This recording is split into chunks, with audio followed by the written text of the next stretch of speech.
Sen məni heç zaman başa düşmədin. Bilmədin mən sənə doğmayam yadan. Bir dəfə dərindən fikirləşmədin. Məndən nə istəyir axı bu adam? İllərdir tanışsan mənə elə bil, sənə bu tanışlıq asandan asan. Adını söyləmək təqdimat deyil.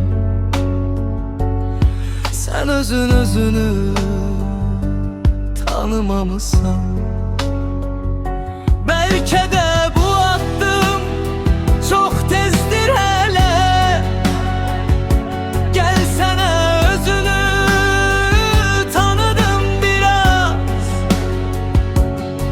Gecədə gündüzdə danışsam belə, qorxuram kəlmələr yetərli olmaz. Mən sənin qəlbinə çox uzaq biri, sən mənim qəlbimin ilk məhəbbəti. Mən sənin ömrünün təsadüfləri, sən mənim ömrümün tək həqiqəti.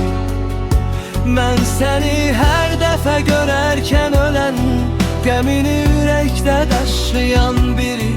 Sən isə sevinən, danışan, gülən, öz kefində yaşayan biri.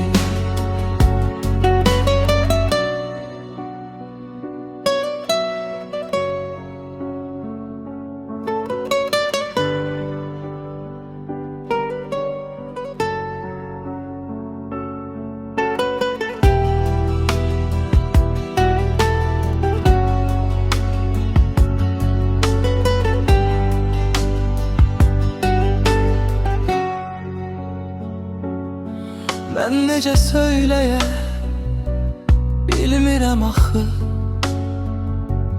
Sən mənim həsrətim, dərdim sərimsən.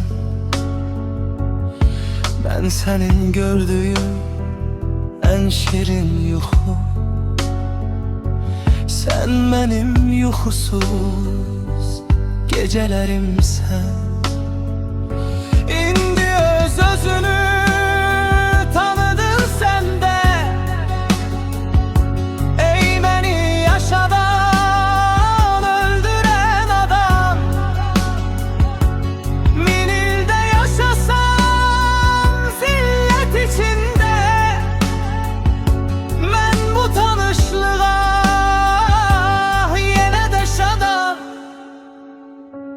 yenə də şadam.